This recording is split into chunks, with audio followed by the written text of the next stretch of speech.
Hi guys, it's Friday afternoon and I've just gotten off from work. Now there are a few things I'd like to take care of here aboard Obelix before we head over to Athena. If you're new to my channel, I live aboard this 30-foot sailboat with my Icelandic sheepdog named Jökull. I spent most of my free time fixing up my other boat, a slightly bigger, slightly newer sailboat. But we'll get back to that boat in just a few minutes. Hi Jökull! Hi Bessie! Oh! It's always nice to come home to this little guy. These arrived earlier this week. They're two new turnbuckles for my outer shrouds here aboard Obelix. The threads on the old turnbuckles got destroyed when I took the mast off about a year ago. I'm hoping these are going to be a good replacement for the original turnbuckles. For the last year I've used one of the original turnbuckles and one of these to hold up the mast. And I actually ordered these thinking that these would be a good replacement, but that didn't work out.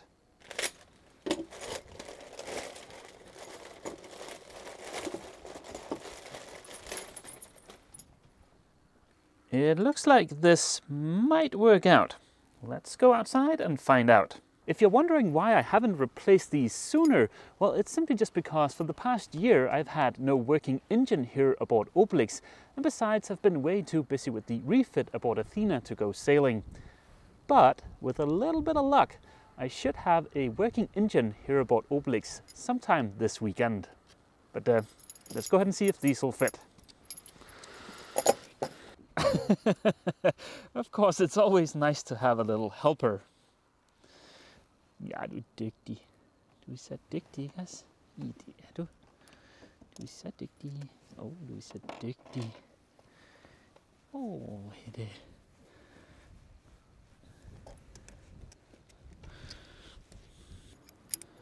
Well, at least the turnbuckle fits onto the shroud. That's certainly a good start. It looks like this is going to be a perfect fit. I'm not going to trim the rig today, I'm just going to tighten these up a tiny bit. This is great. Both of the new turnbuckles are in and it looks like it's a good fit. For the second and final thing I want to show you here aboard Obelix before we head over to Athena, we'll have to come down below. This awesome looking green hunk of metal here is the diesel engine here aboard Obelix. It's a Volvo Penta, it's an MD6A, and I guess it's over 40 years old, and it's hopefully still going strong. A little over a year ago I pulled the engine out of the boat.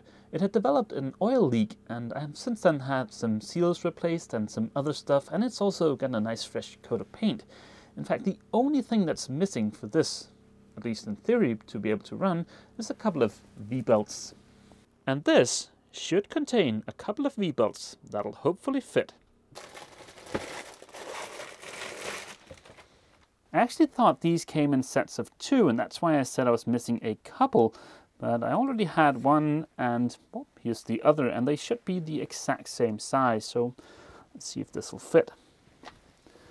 And yeah, that looks like a good fit to me. So in theory, all I need to do now for this engine to start running is to bleed it. But to do that, I need some tools, and all of my tools are aboard Athena. Besides, the engine here aboard Obelix is not really my top priority this weekend. I mean, I would love to see it run, but my top priority this weekend is getting the portside aft cabin aboard Athena sorted. And I'll show you that portside aft cabin in a few hours. For now, I better go take Jökull for his evening walk. Good morning, guys. It's Saturday morning. I'd hoped I'd be able to apply the last coat of varnish in the portside aft cabin here aboard Athena last night. But when I got to the boat, I discovered that my small kerosene heater had turned itself off. And as a result of that, the varnish was still just a little bit too tacky. Of course, I turned the heater back on before I headed back to Obelix. So hopefully it looks a little better today. But let's head up and find out. If I'm able to take care of the sanding in the aft cabin today and also apply the last coat of varnish, there's still a slim chance that I'll be able to apply the first coat of paint tomorrow. Fingers crossed. Ah, it's nice and toasty in here. That's certainly a good sign. Oh, and if you're new to my channel, welcome aboard Athena. This is the slightly larger, slightly newer boat I mentioned in the beginning of this video. But let's head into the portside aft cabin and take a look at that Varnish. Every day after work for the past week, I've spent about 3 hours in here in the aft cabin, sanding in between coats and applying varnish. It has been a lot of work, but it's gonna look pretty dang spiffy when I'm done. If you're thinking to yourself, wait a minute, that chart table looks pretty horrible. Well, you're correct, but that's just because I managed to sand a tiny area of the chart table last night before I decided to wait until today to do the rest of the sanding. This is what the chart table looked like before I started sanding. Now, as you can see, there are a few grains of dust stuck in there and it's not perfect. But to me, that's not a big deal because this is still easy to sand out. Those grains of dust are nobody's fault but my own, and they're there because I've gotten a little bit too relaxed with cleaning the boat in between coats, and that's something I'll certainly have to correct before I apply the final coat of varnish later today. But that is a problem for future me. Right now, all I need to concern myself with is sanding. Glorious sanding.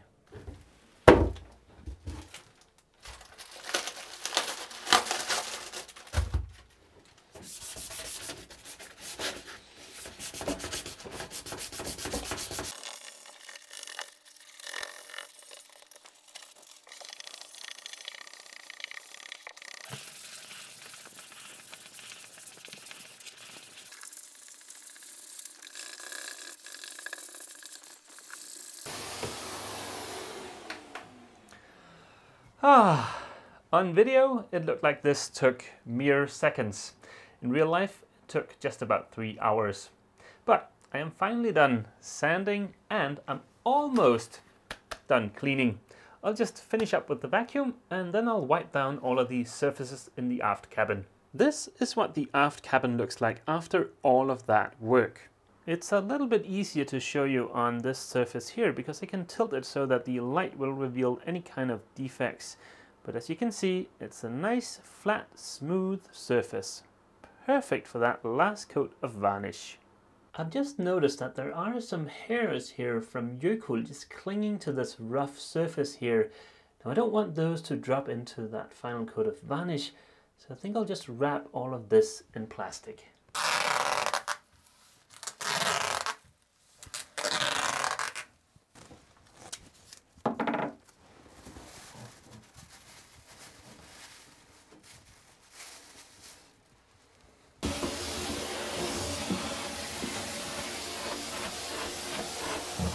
I'm almost ready to start varnishing. I still need to wipe down the surfaces, but before I do that, I'm going to put on some protective coveralls just to make sure that any dog hair that's attached to my clothing doesn't end up in the varnish. As soon as I'm done varnishing, I'm going to leave the boat immediately. So before I start varnishing, there's a story I want to tell you, and it's related to what's inside of this box. It's a well-known fact that as soon as you purchase something that says marine on it, or you buy it at a chatlery, it's going to be a little bit more expensive. And what's inside of here is a really good example of that.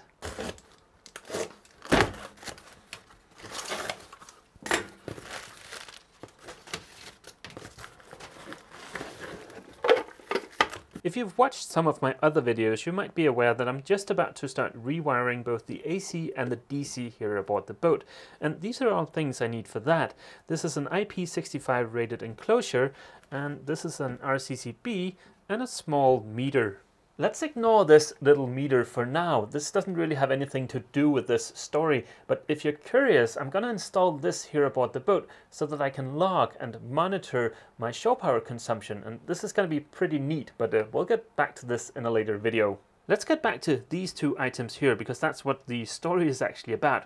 The combination of these two items is what's commonly referred to as a shore power box over here, and I found this exact combination at a major European online chattery for 110 euros. To be completely honest, the box I found at the online chattery might have been slightly different, but they're both IP65 rated and that's all that really matters in this case. And the RCCB is the exact same model that was on the online chattery. How much do you think this was out in the real world? Remember, it was 110 euros at that online chattery. I spent about 5 minutes Googling and I found this for under 40 euros. What would you rather pay, 110 euros or 40 euros for the exact same thing? Come on! I mean, I'm sure there are plenty of examples of this, but I think this is a very clean-cut example that illustrates the point very much, that as soon as something says marine or you buy it at a chattery, it's just gonna be crazy expensive. Yeesh. But yeah, let's get back to varnishing. These are the coveralls I'll use, and it says here on the packaging that they're anti-static. So I don't know if that means they're gonna prevent me from picking up any kind of dust. That would be kind of awesome. But what I'm gonna use these for primarily is just to keep all of the dog hairs in check, like I mentioned. So I'll go ahead and adorn these bad boys here, and we'll get started wiping down the surfaces.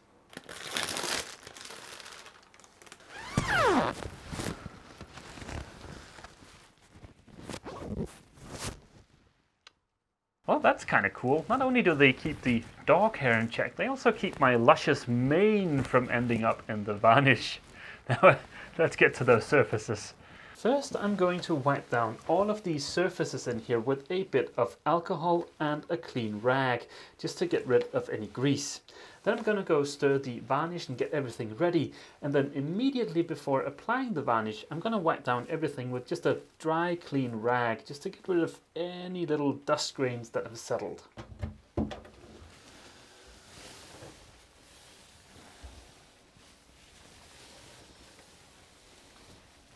This is the varnish I'll use, and this is a satin finish, and that's just because I personally prefer the look of a satin finish over a glossy finish. I'm going to transfer the varnish I'll use into this little cup.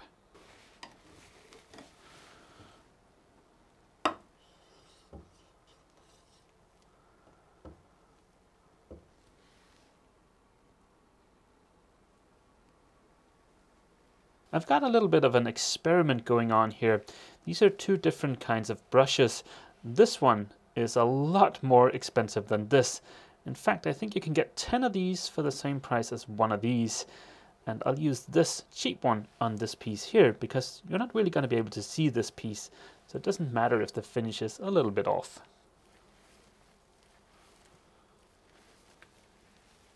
I'm not going to bring you guys with me into the aft cabin because it's quite crammed in there, and moving the camera around might just be flirting with danger. But I will show you the finished result tomorrow. So yeah, I better get busy. I managed to apply that last coat of varnish, and I think it's going to turn out great, but I won't know until tomorrow. I brought some tools back with me to Obelix to see if I could bleed the engine, but for me to be able to do that, I need access to the back of the engine, and I can only get that through the starboard side cockpit locker. And ever since I got back, it's been raining all kinds of quadrupeds, and needless to say, crawling around in the cockpit locker is a lot more fun when it's not pouring down. So instead of doing that, I thought we might take a look at this. This is, or at least I hope it is, the single board computer I mentioned a few weeks back. And let's see what's in here. Yep, that looks about right. This is some pretty swanky packaging. This is a small acrylic case, and this is a 7-inch display and a 7-inch touch panel overlay for this display. And this is the star of the show. This is the LattePanda. You might be wondering what the heck this thing is. And there's a small description up here, which is actually pretty accurate. It says a Windows 10 computer for everything. And in essence, this is just a small computer with 2 GB of RAM and 32 GB of storage. This is a pretty cool form factor for a small computer that has everything included. This has Bluetooth, Wi-Fi, onboard audio, and all of that stuff you'd find in a normal computer. Plus, this also has an onboard Arduino. It seems like it would be a good first step to put together the case. So the case is made out of acrylic, and I think it just snaps together. It's probably a good idea just to get all these pieces out of here first. Small change of plans. I've gone ahead and put everything together. I didn't want to bore you with all the details. Now this case is quite fiddly. I'm a pretty careful guy and I've already managed to break a couple of the pieces, but that's okay. This is just a temporary case. I've also gone ahead and adhered the small touch panel overlay to the display. All of this is powered over USB. Let's go ahead and see if this will start up. Ta-da! Oh shit, I seem to have forgotten to remove some sort of sticker on the back. Oh, that sucks. Oh well. I'm sure you're wondering what the heck I'm gonna use this thing for. Well, lots of things actually. So for one, the LattePanda is gonna get connected up to the 22-inch monitor above the chat table.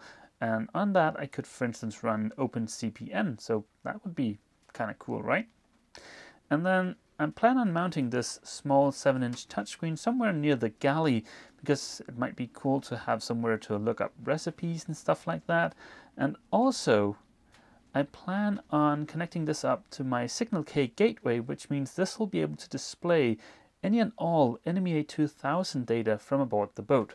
Don't forget that I'm a bit of a geek, so to me this stuff is fun, and that is why I want to include it aboard Athena. I know this isn't for everyone, and I know this doesn't really scream marine environment, so it's probably going to break down at some point.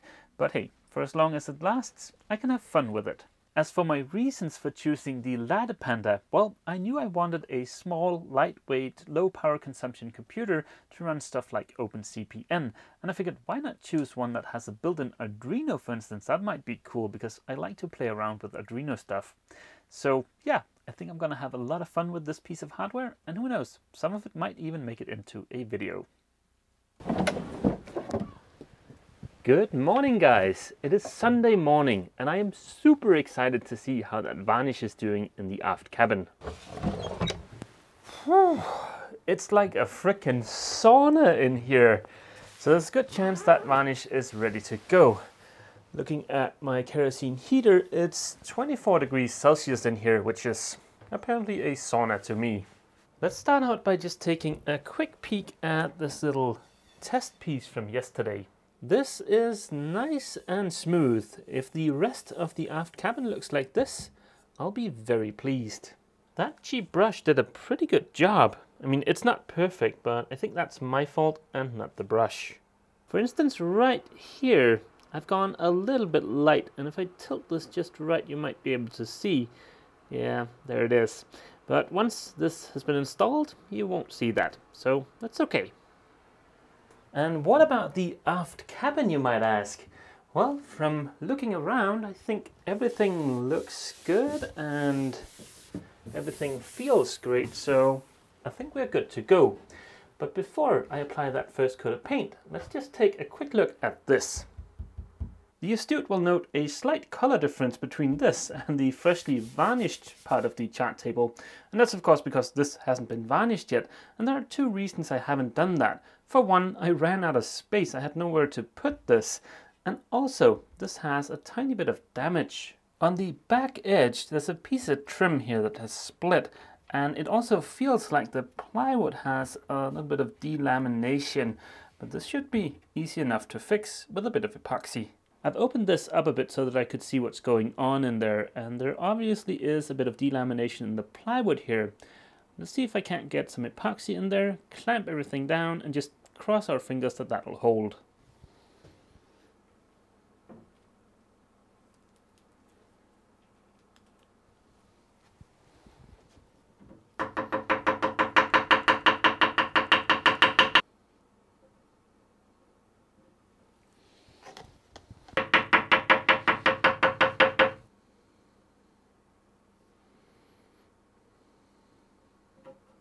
I think this has a pretty good chance of lasting, but we'll see. This little fix might have been easier with a lower viscosity epoxy, but by using a screw just to spread the wood ever so slightly and tapping the end with the back of a screwdriver, I was able to get a fair bit of just regular old 105 in there, and I have a pretty good feeling about this. It's a few hours later now, and I am finally done masking off everything. That has to be everybody's least favorite thing about painting. All the dang prep work. But I'm finally ready to start painting, so let's go. This is the paint I'll use. I use this paint quite a lot. I like this because it has a more matte finish. It's not super glossy. And just as with the Varnish, I prefer things not to be super glossy. Now there might be better paints out there, but I kind of like this stuff.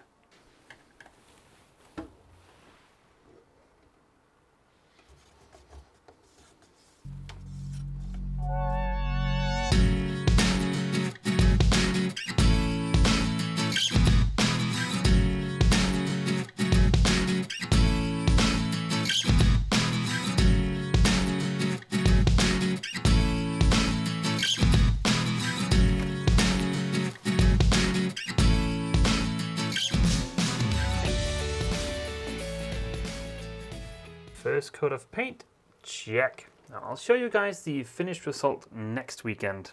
I think it's gonna look pretty dang spiffy. Speaking of next weekend, on Sunday I'll be attending a boat show in Fredericia here in Denmark, and that only leaves Saturday for shooting a video, which equals a slightly shorter video. Or maybe I could bring the camera with me to the boat show. We'll see.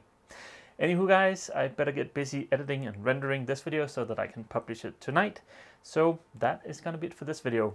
As always, feel free to leave a comment down below, and if you've enjoyed this video, remember to hit that like button. Yeah, I'll see you next weekend guys. See you!